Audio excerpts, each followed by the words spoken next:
A queda de impérios é mesmo um desastre para a humanidade? Este é o Visão Libertária, sua fonte de informações descentralizadas e distribuídas. A trilogia de livros Fundação, escritos por Isaac Asimov, é, sem dúvidas, a obra literária mais importante do gênero da ficção científica. A história se passa num contexto de declínio de um grande império galáctico, ou melhor, o Império Galáctico, visto que não há outro na história. O autor teve por base sua construção narrativa ficcional A Queda do Império Romano.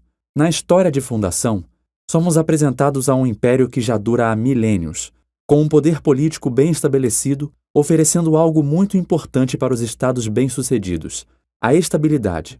Ocorre que, por meio de algo concebido no livro como psicohistória, logo se descobre que aquela estrutura política imperial vai conhecer seu fim, deixando a galáxia na ignorância, trevas e violência generalizada.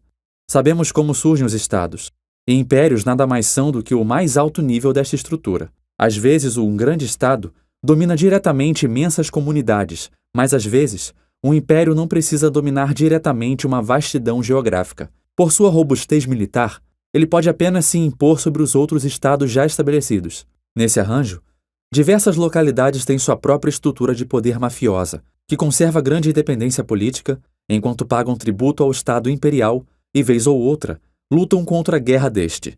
Muitos acreditam que o primeiro império da humanidade foi o Antigo Egito, mas, na verdade, foi o Império Acadiano, que surgiu na região da antiga Mesopotâmia. O sistema imperial acadiano caracterizou-se por se estruturar conforme a segunda forma imperial ensinada neste artigo, onde as estruturas de poder das pequenas cidades-estados conquistadas foram mantidas intactas, conforme ensinam os historiadores brasileiros José Alves de Freitas Neto e Célio Ricardo Tasífano. Abre aspas.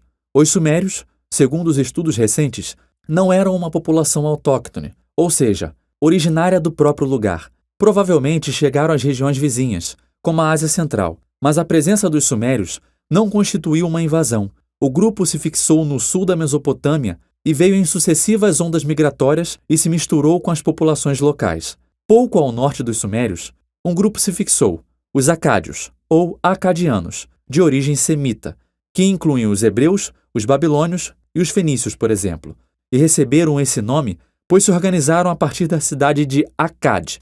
Sumérios e acadianos começaram a rivalizar-se pelo domínio dos canais de irrigação e o aproveitamento dos recursos hídricos dos rios Tigre e Eufrates.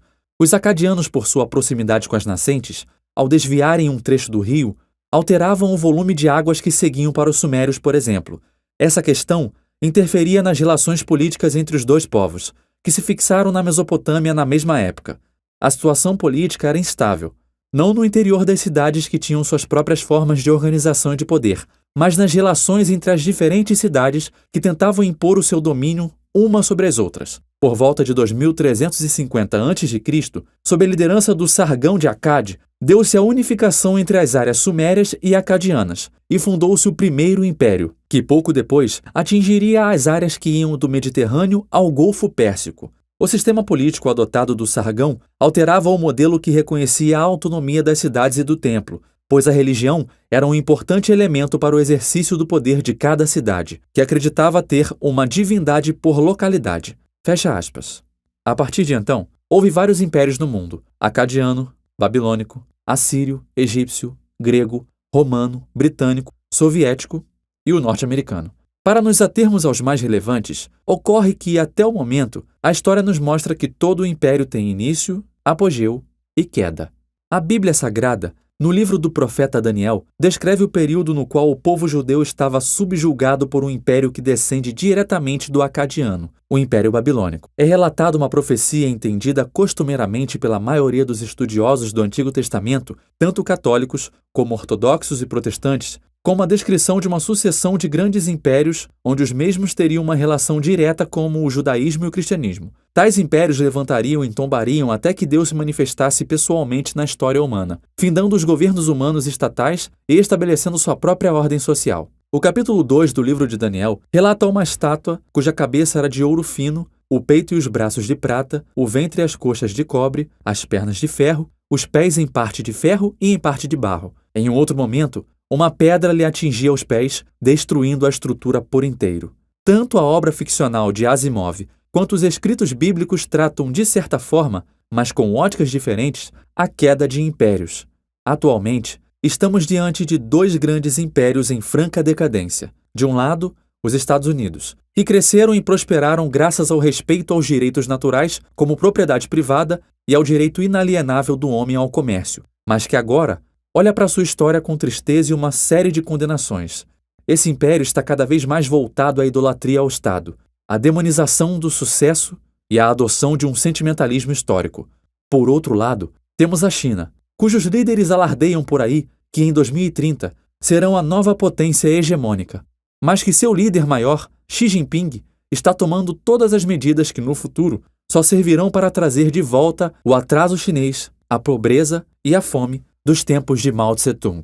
Isso nos leva à seguinte pergunta: por que os impérios morrem? Entre várias coisas, podemos salientar 1. Prepotência dos imperadores ou líderes medíocres. Quando se está no topo de uma organização centralizada, é fácil acreditar que você é maior que um humano comum, que é mais poderoso e mais preparado. Contudo, some a estrutura centralizada do Estado ao fato de que ele não conta com um sistema de preços, o que possibilita o cálculo econômico e você tem a receita para o fracasso. 2. Guerras custam caro. Não há outra forma de dominar vastas regiões pacificamente e sem enfrentar resistências locais.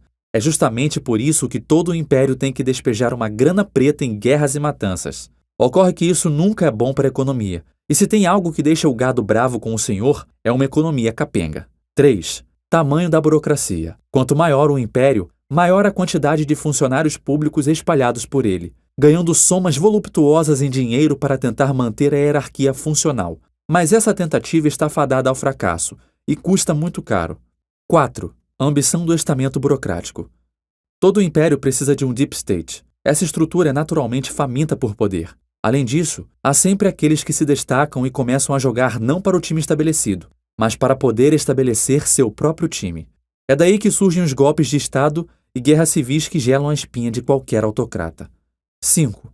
Grandes impérios geralmente começam com pessoas notáveis e terminam sob a tutela de imbecis. Uma pessoa simplória jamais consegue fundar um Estado ou um império, mas uma vez que tal estrutura é estabelecida, a descendência do tirano se sente livre para se entregar à luxúria e à superficialidade.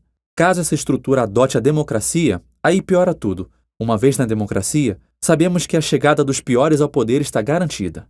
6. A ilusão de controle da realidade. Chefes de Estado ou de governos que estão à frente de grandes impérios tendem a se vislumbrar com o poder e passam a crer firmemente que estão acima de leis como as da econômica ou do âmago da natureza humana. Quando isso ocorre, é só sentar e observar os poderosos colecionarem uma série de atitudes desastrosas até fazer todo o seu império ruir. Quem quiser ver isso, num fato histórico, assista a Os Últimos Czares, disponível no serviço de streaming Netflix. 7. Coleção de inimigos externos e internos. Governar é destruir vidas. Isso tem um preço. Todo império tem inimigos poderosos. E como o poder não é estático, uma hora surge um inimigo mais sagaz e mais forte. Por fim, todo império está fadado ao fracasso, pelo fato de ir contra a natureza humana e a natureza das coisas. Todo império é uma perversão da ordem e lei natural. Só há um sistema que coaduna com a lei natural, e esse é o anarcocapitalismo. Obrigado por sua audiência. Esse artigo foi sugerido e escrito por Atos Henrique, revisado por Paulo Almeida e narrado por Rafael Tufra. Se você gostou desse vídeo, clique no ícone de curtir abaixo e compartilhe o vídeo em sua rede social. Se você deseja ser notificado de outros vídeos, clique em se inscrever e depois no ícone de campainha. Um abraço e até a próxima.